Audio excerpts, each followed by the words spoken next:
Dear students, आप लोगों को बहुत बहुत शुभकामनाएं।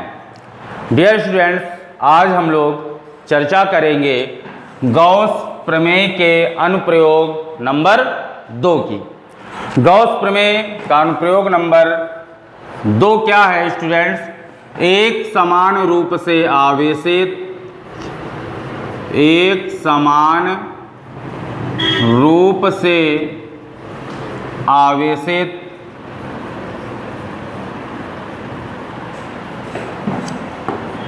अनंत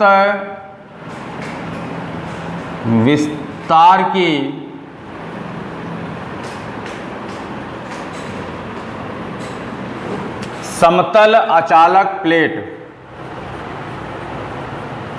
समतल अचालक प्लेट के निकट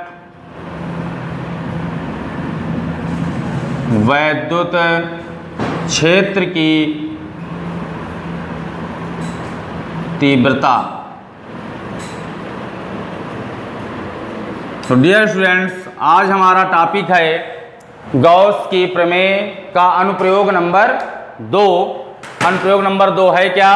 एक समान रूप से आवेशित अनंत विस्तार की समतल अचालक प्लेट के निकट वैद्युत क्षेत्र की तीव्रता। अगर कोई समतल अचालक प्लेट है और उसके निकट कोई बिंदु P है तो उस पर वैद्युत क्षेत्र की तीव्रता का व्यंजक कैसे ज्ञात करेंगे? तो डियर स्टूडेंट्स, जैसे कि हेडिंग से ही आपको स्पष्ट है कि यहाँ पर जो हमारे पास प्लेट है वो कैसी है? समतल अचालक प्लेट। तो यहाँ पर डियर स्टूडेंट्स एक हम लोग प्लेट लेते हैं, अनंत विस्तार की समतल अचालक प्लेट है। इसको हम इनफाइनाइटली बढ़ा सकते हैं, बहुत बड़ी प्लेट कर सकते हैं, जिस पर प्लस Q चार्ज इसके अंदर एक समान रूप से वितरित है। तो डियर स्टूडेंट्स, ये हमारे पास एक समतल अचालक प्लेट है जिस पर चार्ज Q, आवेश प्लस Q एक समान रूप से यूनिफॉर्मली डिस्ट्रीब्यूट है, एक समान रूप से वितरित है। डियर स्टूडेंट्स, यहाँ पर ध्यान रखने की बात यह है कि यह जो हमारे पास जो प्लेट है, यह प्लेट की मोटाई नगण्य है। डियर स्टूडेंट्स, यहाँ ध्यान रखने की बात यह है कि जो हमने यहाँ पर प्लेट ली हुई है, चार्ज शीट ली हुई है, जो हमारे पास ये चार्ज शीट है, इसकी मोटाई नगण्य है। तो माना अनंत विस्तार की एक समतल अचालक प्लेट है जिस पर चार्ज प्लस Q एक समान रूप से वितरित है और इस प्लेट की मोटाई नगण्य है। तो डियर स्टूडेंट्स, जब इस प्लेट की मोटाई नगण्य है तो इससे होकर गुजरने वाले, इसके निकट यहाँ पर हम कोई बिंदु P ले लेते हैं जिस पर वैद्युत क्षेत्र की तीव्रता ज्ञात करनी है। अब बिंदु P के चारों ओर कोई सूक्ष्म क्षेत्रफल अवयव लिया गया और आवेश को परिबद्ध करने वाला इस चार्ज शीट से होकर गुजरने वाले हम एक गॉसियन बेलन की कल्पना करते हैं। डियर स्टूडेंट्स, जैसे आपको पीछे बताया गया था कि जो हमारे पास यह बेलनाकार गॉसियन पृष्ठ है, इसके 3 पार्ट होते हैं। पहला वृत्तीय सिरा, दूसरा वृत्तीय सिरा और तीसरा हो गया कर्व्ड सरफेस, वक्र पृष्ठ। तो डियर स्टूडेंट्स, इस बिंदु P के चारों ओर हम एक सूक्ष्म क्षेत्रफल अवयव ले लेते हैं dA। तो स्टूडेंट्स, हमको पता है कि अगर प्लस Q आवेश है तो प्लस Q आवेश के कारण यहाँ पर जो पॉइंट P है तो इस बिंदु P पर वैद्युत क्षेत्र की तीव्रता कहाँ होगी? वैद्युत क्षेत्र की तीव्रता बाहर की ओर आउटवर्ड होगी, क्योंकि प्लस Q चार्ज के कारण उसके निकट यदि कोई बिंदु P है r दूरी पर, तो उस बिंदु P पर वैद्युत क्षेत्र की तीव्रता बाहर की ओर होती है। तो इस शीट पर जो चार्ज डिस्ट्रीब्यूशन है प्लस Q चार्ज, इसके कारण बिंदु P पर वैद्युत क्षेत्र की तीव्रता की दिशा बाहर की ओर होगी। और यहाँ पर बिंदु P के चारों ओर जो हमने सूक्ष्म क्षेत्रफल अवयव लिया है dA, इस सूक्ष्म क्षेत्रफल अवयव dA के क्षेत्रफल सदिश की दिशा वेक्टर dA n कैप, यह भी वैद्युत क्षेत्र की तीव्रता की ही दिशा में होगी। क्योंकि डियर स्टूडेंट्स, हमने बताया था कि अगर कोई पृष्ठ है, तो अगर हम कोई बेलनाकार इस प्रकार से, ये हमारे पास बेलनाकार गॉसियन पृष्ठ है, इसका यह वृत्तीय सिरा हो गया, तो इसके क्षेत्रफल की जो दिशा होगी वो इसके तल के अभिलंबवत आउटवर्ड बाहर की ओर होगी। इसी प्रकार इधर वाला जो वृत्तीय सिरा है, इसके क्षेत्रफल की दिशा जो होगी इसके तल के अभिलंबवत इधर बाहर की ओर होगी। तो डियर स्टूडेंट्स, यहाँ क्षेत्रफल की दिशा वेक्टर dA n कैप भी तल के अभिलंबवत बाहर की ओर है, तो वैद्युत क्षेत्र की तीव्रता वेक्टर E तथा क्षेत्रफल सदिश वेक्टर dA n कैप के बीच जो कोण है वो थीटा बराबर 0 हो जाएगा।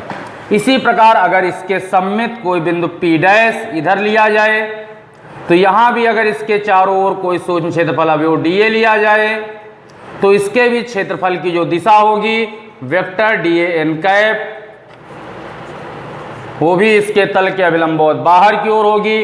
और इधर भी जो वैद्युत क्षेत्र की तीव्रता है प्लस Q चार्ज के कारण वैद्युत क्षेत्र की तीव्रता की दिशा बाहर की ओर होगी, तो यहाँ भी जो एंगल होगा वो थीटा इक्वल टू क्या हो जाएगा? 0। डियर स्टूडेंट्स, यहाँ पर जो हमने वक्रपृष्ठ पर कोई शून्य क्षेत्रफल अवयव लिया, तो इसके जो क्षेत्रफल की दिशा होगी वो वेक्टर dA n कैप, इस प्रकार से यहाँ पर अगर हम कोई ये हमारे पास बेलनाकार गॉसियन पृष्ठ है, इसके कर्व्ड सरफेस पर यहाँ पर कहीं भी आप यहाँ पर कर्व्ड सरफेस बना लीजिए, यहाँ पर कोई शून्य क्षेत्रफल अवयव ले लीजिए, तो इसके क्षेत्रफल की दिशा तल के अभिलंबवत बाहर की ओर इस तरह हो जाएगी वेक्टर dA n कैप। तो इस प्रकार हम कहीं भी अगर हम कर्व्ड सरफेस में सूक्ष्म क्षेत्रफल अवयव लेंगे, तो उसके क्षेत्रफल की दिशा उसके तल के अभिलंबवत कहाँ होगी? बाहर की ओर हो जाएगी। तो कहीं एक आपको बना लेना है, मैंने कई बना करके इसलिए आपको समझाने के लिए ये दिखाया है कि आप पूरे कर्व्ड सरफेस में, ये जो हमारे पास घुमा हुआ भाग है, इस पूरे कर्व्ड सरफेस में कहीं भी अगर आप सूक्ष्म क्षेत्रफल अवयव लें, तो इसके क्षेत्रफल की दिशा, अगर यहाँ पर आप सूक्ष्म क्षेत्रफल अवयव लेते हैं, तो इसके क्षेत्रफल की दिशा इसके तल के अभिलंबवत इधर बाहर की ओर होगी। अगर यहाँ पर शून्य क्षेत्रफल अवयव लेते हैं, तो इसके क्षेत्रफल की दिशा तो इसके तल के अभिलंबवत बाहर की ओर नीचे की ओर होगी। इस प्रकार से आपको दिखाया गया है। तो इसके लिए वैद्युत क्षेत्र के साथ जो एंगल्स बनेंगे वो देखें। ये एंगल जो आपके कर्व्ड सरफेस के लिए हैं, वो एंगल क्या है? Theta equal to 90। तो डियर स्टूडेंट्स, हम लोगों ने क्या किया? एक नगण्य मोटाई की अनंत विस्तार की समतल अचालक प्लेट लिया। तो चित्रानुसार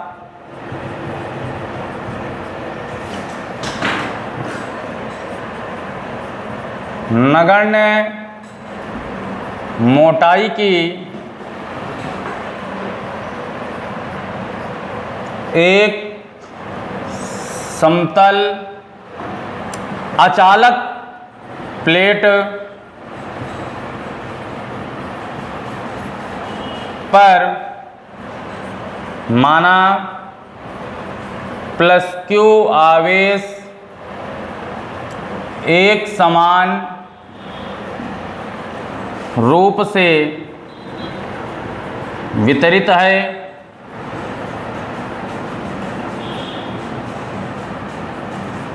माना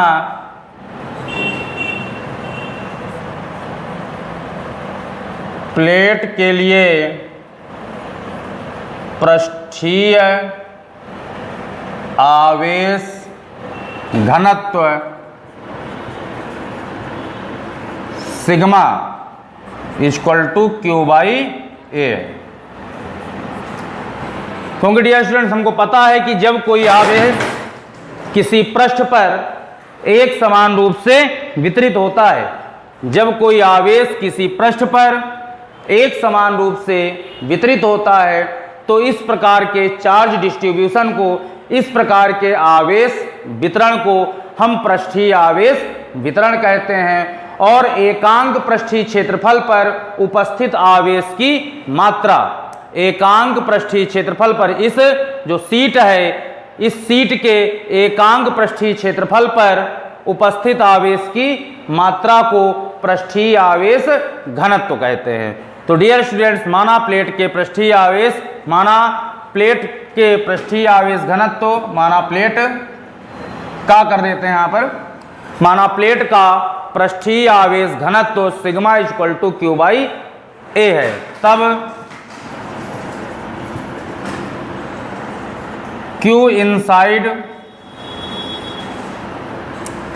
अर्थात जो गॉसियन बेलन लिया गया है, जो गॉसियन पृष्ठ बेलनाकार लिया गया है, इसके अंदर जो परिबद्ध कुल आवेश होगा वो क्या होगा, Q inside equal to sigma A होगा। तो डियर स्टूडेंट्स, यहाँ पर यह ध्यान देने की बात है कि जो हम लोगों ने गॉसियन पृष्ठ लिया है, इस सीट से होकर गुजरने वाला, अर्थात स्टूडेंट्स हम इस रूप से प्रैक्टिकल में देख सकते हैं कि यह हमारे पास नगण्य मोटाई की, बहुत कम मोटाई, नगण्य मोटाई की यह हमारे पास एक समतल चालक प्लेट है, जिससे होकर हम गुजरने वाले इस प्रकार से गॉसियन बेलन की कल्पना करते हैं। ये जो हमारे हाथ हैं, ये आर पार इससे गुजरने वाला एक गॉसियन बेलन है।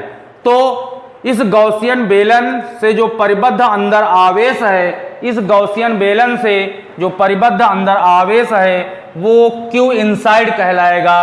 तो यहां से क्यू इनसाइड इक्वल टू क्या हो जाएगा, सिग्मा ए। अब हम गॉस की प्रमेय से लिख सकते हैं, गॉस की प्रमेय से, गॉस की प्रमेय से हमको पता है कि गॉसियन पृष्ठ से परिबद्ध जो कुल वैद्युत फ्लक्स होता है वो क्यू इनसाइड का 1/ε0 गुना होता है। तो गॉसियन पृष्ठ से संबद्ध या निर्गत कुल वैद्युत फ्लक्स क्या होगा, phi E equal to Q by epsilon not. तो Q equal to sigma A, तो sigma A by epsilon nought, इसको बना देंगे तो क्वेश्चन नंबर फर्स्ट। अब डियर स्टूडेंट्स, जो हमारे पास गॉसियन पृष्ठ है, तो अब इस पहला टॉपिक हमको केवल इसमें केवल इतना ध्यान रखना है कि जो गॉस की प्रमेय के अनुप्रयोग हैं, इसमें हम वैद्युत फ्लक्स की गणना करते हैं दो तरीके से। एक नंबर फर्स्ट, गॉस की प्रमेय से वैद्युत फ्लक्स की गणना करेंगे, और नंबर सेकेंड, वैद्युत फ्लक्स की परिभाषा से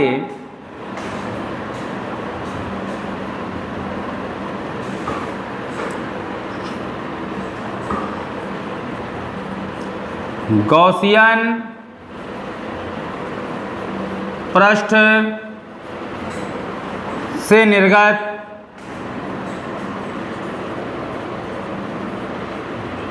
वैद्युत फ्लक्स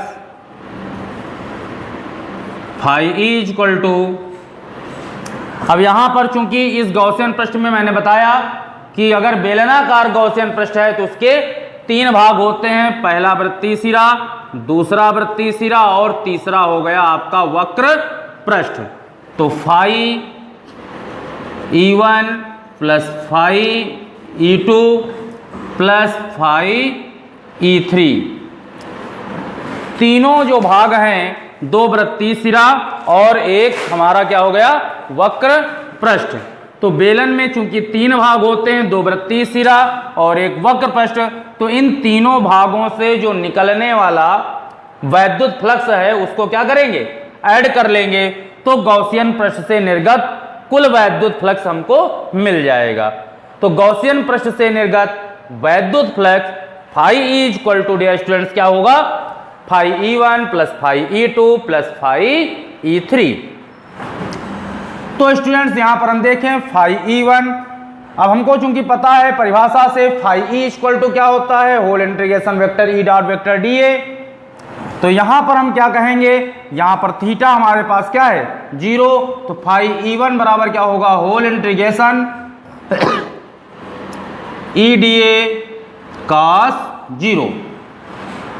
इसी प्रकार डियर स्टूडेंट्स दूसरे वृत्तीय सिरे के लिए क्या हो जाएगा, जैसे पहले वृत्तीय सिरे के लिए थीटा 0 है, उसी तरह दूसरे वृत्तीय सिरा के लिए भी थीटा 0 है। तो दोनों वृत्तीय सिरे के लिए जो एंगल है वो 0 है, और चूंकि वैद्युत फ्लक्स की परिभाषा से हम लोगों को पता है कि सूत्र होता है कि किसी पृष्ठ से जो निर्गत कुल वैद्युत फ्लक्स होता है, वैद्युत फ्लक्स की परिभाषा से फाई ई इक्वल टू क्या होता है, whole integration vector E dot vector dA,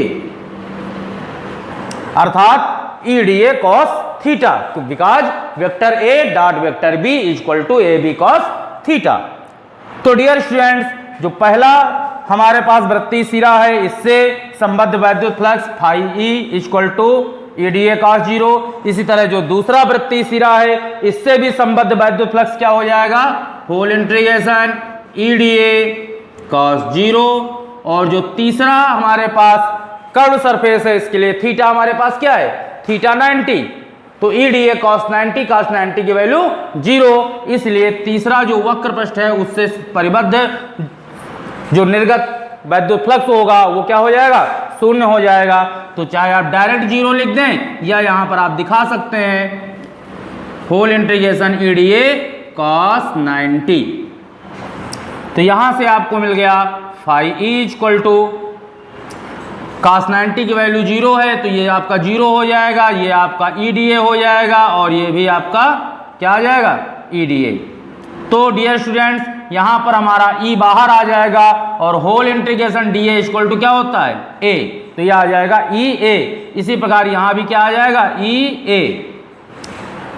तो डियर स्टूडेंट्स यहां पर हम लोगों ने ये देखा कि वैद्युत फ्लक्स की परिभाषा से गॉसियन पृष्ठ से जो निर्गत वैद्युत फ्लक्स है वो 3 भागों के 2 वृत्तीय सिरे और एक वक्र पृष्ठ से संबद्ध जो वैद्युत फ्लक्स, जो निर्गत वैद्युत फ्लक्स है उन सब का योग कर लिया गया, तो कुल वैद्युत फ्लक्स आपको मिल गया EA प्लस cos 90 का मान 0, तो वक्र पृष्ठ से यहाँ जो निर्गत फ्लक्स है वो शून्य होगा। इस प्रकार हमको मिला कुल जो वैद्युत फ्लक्स वो क्या मिला 2EA। इसको हम समीकरण नंबर 2 बना लेंगे, EA प्लस EA ऐड हो गया 2EA। अब यहां पर डियर स्टूडेंट्स देखें समीकरण 1 और 2 से, समीकरण नंबर 1 व 2 से, तो समीकरण नंबर 1 में आपको मिला था phi E equal to sigma A by epsilon naught, और समीकरण नंबर 2 में मिला phi E equal to 2EA।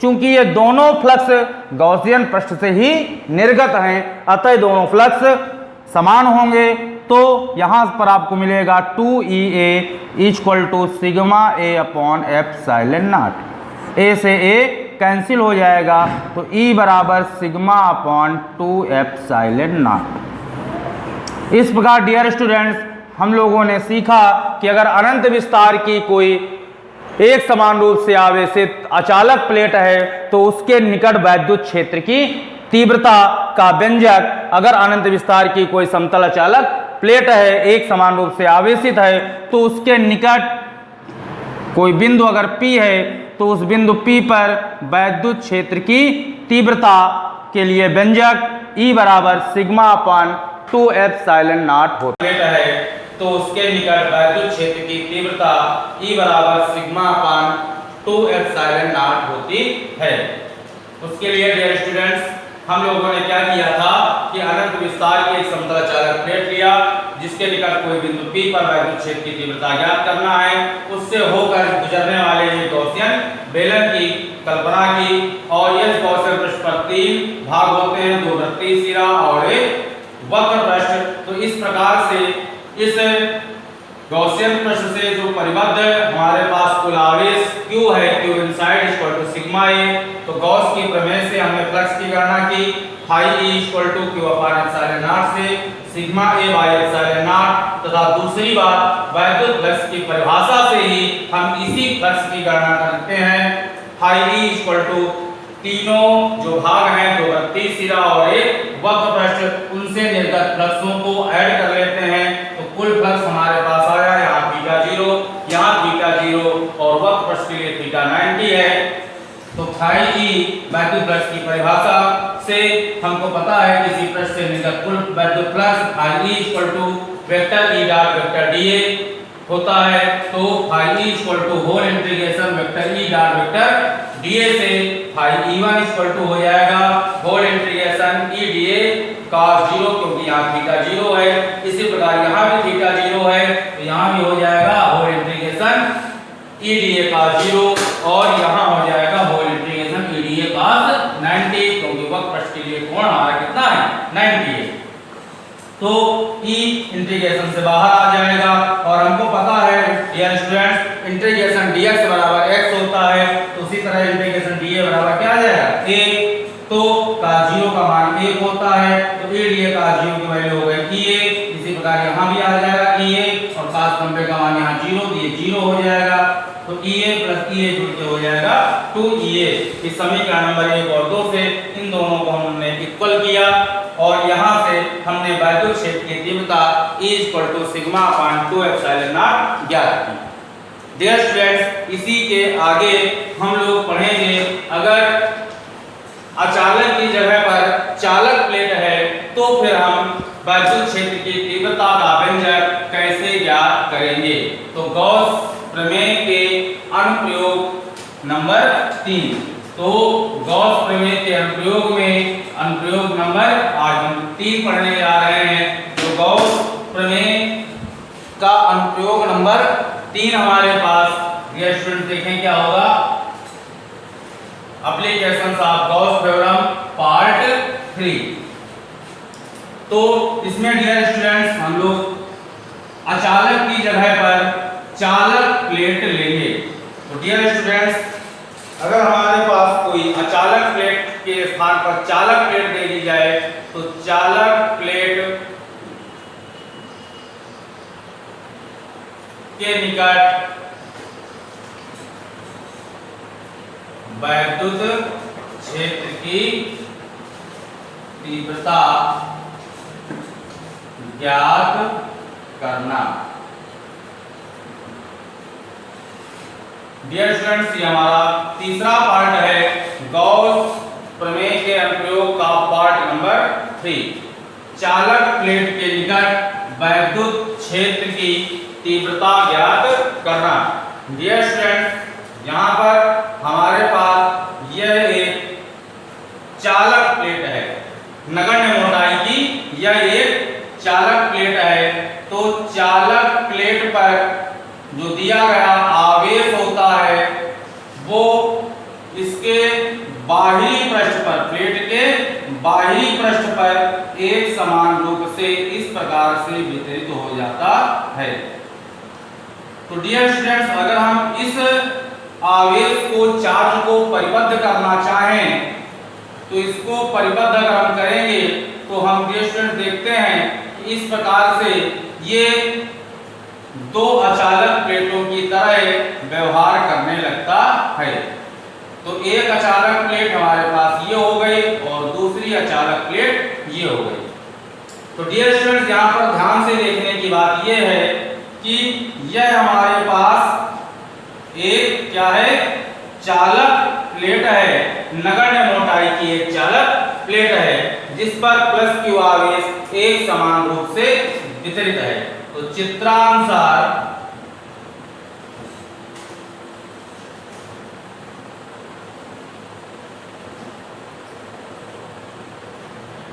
एक चालक प्लेट पर आवेश प्लस क्यू प्लेट के बाहरी पृष्ठ पर एक समान रूप से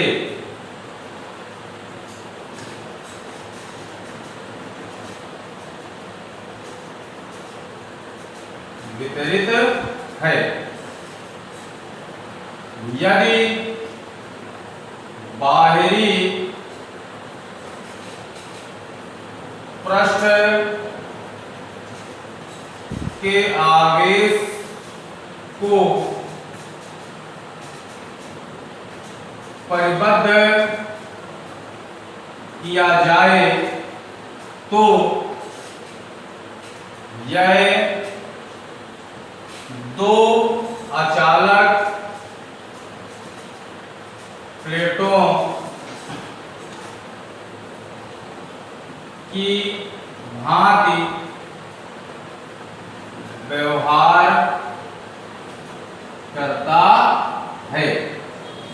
डियर स्टूडेंट्स, यहां पर ध्यान से देखने की बात यह है कि यह हमारे पास एक चालक प्लेट है। ये चालक प्लेट है और हमको यह ध्यान रखना है कि जब हम किसी चालक पृष्ठ पर, किसी कंडक्टर पर, किसी चालक पृष्ठ पर आवेश देते हैं तो वह आवेश उसके बाहरी पृष्ठ पर एक समान रूप से वितरित होता है। अगर यह हमारे पास कोई चालक पृष्ठ है और अगर हमने इसको प्लस क्यू चार्ज दिया तो वह प्लस क्यू चार्ज इसके बाहरी पृष्ठ पर इस प्रकार से एक समान रूप से वितरित हो जाता है। और इसके निकट यदि कोई बिंदु P है जिस पर वैद्युत क्षेत्र की तीव्रता ज्ञात करनी है। तो डियर स्टूडेंट्स, यह हमारे पास एक चालक प्लेट थी जिस पर हमने प्लस क्यू चार्ज दिया। वह चार्ज इसके बाहरी पृष्ठ पर इधर और इधर दोनों तरफ समान रूप से वितरित हो गया। इस आवेश को जब हमने परिबद्ध किया, घेरा, तो इस आवेश को परिबद्ध करने के लिए जो हमने इसको घेरा, परिबद्ध किया, तो यह आवेश जब घिर गया तो बाहरी जो भाग है, यह बाहरी भाग ये अचालक प्लेटों की तरह व्यवहार करने लगे। डियर स्टूडेंट्स, पिछले वीडियो में हम लोगों ने पढ़ा है कि किसी अचालक प्लेट के कारण उसके निकट अगर कोई बिंदु P है तो उस पर वैद्युत क्षेत्र की तीव्रता वेक्टर E1 और वेक्टर E2, प्लेट नंबर 1 के कारण वैद्युत क्षेत्र की तीव्रता प्लेट नंबर 1। तो यह जो प्लेट है यह अचालक प्लेट की तरह व्यवहार करती है। यह अचालक बन गया, ये भी अचालक प्लेट की तरह बन गया। तो यह जो प्लेट नंबर 1 है यह अचालक प्लेट की तरह व्यवहार करती है। प्लेट नंबर 2 भी अचालक प्लेट की तरह व्यवहार करती है। तो प्लेट नंबर 1 के कारण उसके निकट कोई बिंदु P पर वैद्युत क्षेत्र की तीव्रता, तो प्लेट नंबर 1 के कारण बिंदु P पर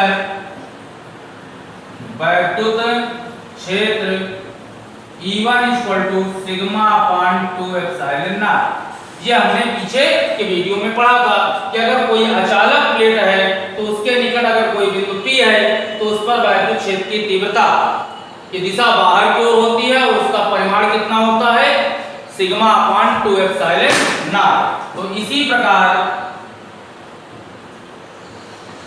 ये दूसरी प्लेट ये भी अचालक प्लेट की तरह व्यवहार करती है। इसके कारण भी बिंदु P पर जो वैद्युत क्षेत्र होगा बाहर की ओर होगा और उसका परिमाण भी क्या होगा, सिग्मा अपान 2 एप्सिलॉन नॉट। तो प्लेट नंबर 1 के कारण बिंदु P पर वैद्युत क्षेत्र E1 बराबर सिग्मा अपान 2 एप्सिलॉन नॉट। और इसी प्रकार प्लेट नंबर 2 के कारण बिंदु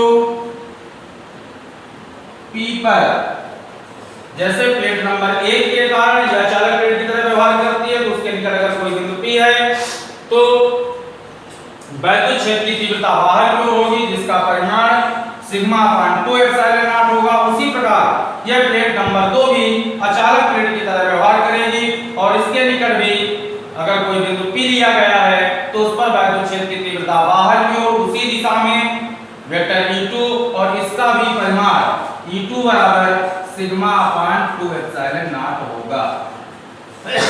तो बिंदु P पर प्लेट नंबर 1 के कारण बिंदु P पर वैद्युत क्षेत्र E1 = sigma upon 2 epsilon not. इसी प्रकार प्लेट नंबर 2 के कारण बिंदु P पर वैद्युत क्षेत्र E2 बराबर भी सिग्मा अपान 2 एप्सिलॉन नॉट। चूंकि E1 व E2 एक ही दिशा में हैं, इसलिए बिंदु P पर चालक प्लेट अर्थात दोनों अचालकों जो दोनों अचालक प्लेटें हैं, इन दोनों अचालक प्लेटों की तरह जो व्यवहार करने लगी थी, चालक प्लेट पर जो आवेश है बाहरी पृष्ठों में वितरित हुआ और जब हमने इस आवेश को घेरा परिबद्ध किया तो यह अचालक प्लेटों की तरह व्यवहार करने लगी। तो इस प्रकार दोनों अचालक प्लेटों के कारण जो वैद्युत क्षेत्र बने E1 और E2 ये एक ही दिशा में है। अतः पूरे निकाय अर्थात मेन जो हमारे पास पार्ट है वो क्या है, चालक प्लेट। तो इस प्रकार चालक प्लेट के कारण बिंदु P पर चालक प्लेट के कारण वैद्युत क्षेत्र E बराबर E1 प्लस E2, क्योंकि वैद्युत क्षेत्र की तीव्रता सदिश राशि है, एक ही दिशा में है, तो दोनों क्या हो जाएंगे, परस्पर जुड़ जाएंगे। अतः बिंदु P पर कुल वैद्युत क्षेत्र अर्थात बिंदु P पर चालक प्लेट के कारण वैद्युत क्षेत्र E बराबर E1 प्लस E2। तो E बराबर आ जाएगा sigma upon 2 epsilon not plus sigma upon 2 epsilon not बराबर 2 सिग्मा अपान 2 एप्सिलॉन नॉट। तो 2 से 2 डियर स्टूडेंट्स कैंसिल हो जाएगा, तो E बराबर सिग्मा अपान एप्सिलॉन नॉट। तो डियर स्टूडेंट्स अगर चालक प्लेट है तो चालक प्लेट के निकट वैद्युत क्षेत्र की जो तीव्रता होगी वो क्या होगी, E sigma upon epsilon not. तो डियर स्टूडेंट्स ये जो हमने पहले परिबद्ध किया था केवल आपको समझाने के लिए किया था, बताने के लिए किया था कि आपको ये कैसे पता चले कि जो हमने प्लेट नंबर 1 प्लेट नंबर जो 2 बनाई है, क्यों बनाई है, क्योंकि जब हम इस आवेश को परिबद्ध करते हैं, घेरते हैं, तो परिबद्ध करने के लिए जब हम बाहर इसको घेरेंगे तो ये दोनों बाहरी जो पृष्ठ हैं अचालक प्लेटों की तरह व्यवहार करने लगेंगे, जिनके कारण वैद्युत क्षेत्र E1 और E2 बिंदु P पर एक ही दिशा में बनेंगे। तो इस प्रकार जो चालक प्लेट थी, तो चालक प्लेट के कारण बिंदु P पर वैद्युत क्षेत्र E सिग्मा अपान एप्सिलॉन नॉट होता है और इसका मात्रक न्यूटन प्रति कूलम।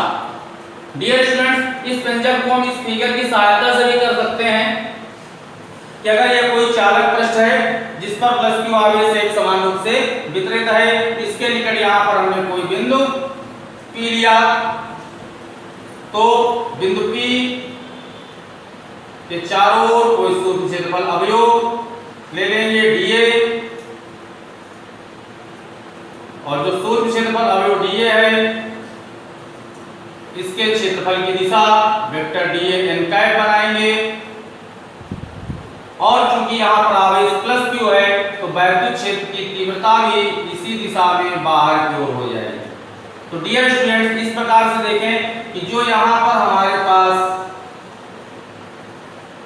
गॉसियन पृष्ठ लिया गया है, इस गॉसियन पृष्ठ से जो परिबद्ध यहाँ पृष्ठ का जो आवेश है वो माना इसका पृष्ठीय आवेश घनत्व सिग्मा है, तो सिग्मा Q बाई A से Q सिग्मा A।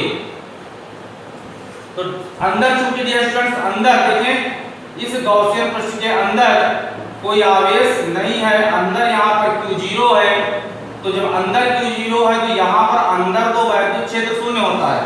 तो ये भी याद रखना है कि किसी चालक पृष्ठ के अंदर वैद्युत क्षेत्र सर्वत्र शून्य होता है। किसी चालक पृष्ठ के अंदर कहीं भी कोई बिंदु लिया जाए तो इस चालक पृष्ठ के अंदर अगर कहीं पर कोई बिंदु लिया जाता है तो चालक पृष्ठ के अंदर वैद्युत क्षेत्र सर्वत्र शून्य होता है, और चालक पृष्ठ के बाहर अगर कोई बिंदु यहाँ पर पी लिया गया तो उस पर वैद्युत क्षेत्र ज्ञात करने के लिए यहाँ पर कोई शुद्ध क्षेत्रफल अभी हमने dA लिया, जिसके क्षेत्रफल सदिश की दिशा एरिया वेक्टर बनाया, वेक्टर dA n कैप, तथा प्लस क्यू आवेश का वैद्युत क्षेत्र भी बाहर की ओर होगा, दोनों एक ही दिशा में है, तो थीटा क्या हो जाएगा 0 हो जाएगा।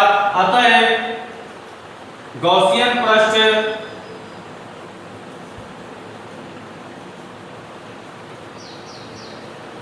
से निर्गत वैद्युत flux phi E equal to whole integration E dA cos 0। तो phi E equal to यहाँ पर डियर स्टूडेंट्स मिल जाएगा E बाहर आ जाएगा और इंटीग्रेशन dA बराबर A, और cos 0 का मान क्या होता है A, तो phi E equal to EA, इसको बनाएंगे समीकरण नंबर 1। और पुनः गॉस की प्रमेय से हमको पता है, गॉस की प्रमेय से phi E equal to Q upon epsilon naught, किसी भी गॉसियन पृष्ठ से परिबद्ध जो आवेश Q है Q equal to sigma A, तो उस गॉसियन पृष्ठ से गुजरने वाला निकलने वाला कुल वैद्युत फ्लक्स, ये हम लोगों ने गॉस की प्रमेय में पढ़ा था कि यदि निर्वात में स्थित कोई बंद काल्पनिक पृष्ठ है तो उस बंद काल्पनिक पृष्ठ से गुजरने वाला निकलने वाला कुल वैद्युत flux phi E equal to Q upon epsilon naught होता है। तो Q की वैल्यू यहाँ से माना इसका पृष्ठीय आवेश घन सिग्मा है, तो sigma equal to Q by A, तो या Q equal to sigma A। तो यहाँ से ये समीकरण नंबर आपका 2 बन गया। अब समीकरण नंबर 1 और 2 से अगर आप देखें तो समीकरण नंबर 1 हुआ 2 से, ये डेरिवेशन ठीक उस तरह है जैसे पीछे बताया गया था कि पहले हम गॉस की प्रमेय से फ्लक्स की गणना करते हैं और वैद्युत फ्लक्स की परिभाषा से फ्लक्स की गणना करते हैं। तो यहाँ पर गॉसियन पृष्ठ से निर्गत वैद्युत फ्लक्स की परिभाषा से हमने निकाला phi E equal to EA, तथा गॉस की प्रमेय से ही उसी पृष्ठ से निर्गत वैद्युत फ्लक्स की गणना की phi E equal to Q upon epsilon naught से sigma A by epsilon not. तो इन व्यंजकों को करने के लिए यही टेक्निक है कि हम जो वैद्युत फ्लक्स है उसकी गणना 2 प्रकार से करते हैं। एक गॉस की प्रमेय से गॉसियन पृष्ठ से निर्गत कुल वैद्युत flux Q by epsilon not की सहायता से ज्ञात करते हैं, और फिर उसी पृष्ठ से निर्गत कुल वैद्युत फ्लक्स की परिभाषा से ज्ञात करते हैं। चूंकि दोनों वैद्युत फ्लक्स परिमाण में समान होंगे क्योंकि एक ही गॉसियन पृष्ठ से निकल रहे हैं, अतः ये दोनों वैद्युत फ्लक्स समीकरण नंबर 1 और 2 से बराबर होंगे। तो यहाँ हमको मिला EA बराबर sigma A upon epsilon not, A से A कैंसिल हो जाएगा, तो E बराबर सिग्मा अपॉन एप्सिलॉन नॉट। तो डियर स्टूडेंट, यह डेरिवेशन हम लोग 2 प्रकार से सीख सकते हैं, 2 प्रकार से कर सकते हैं।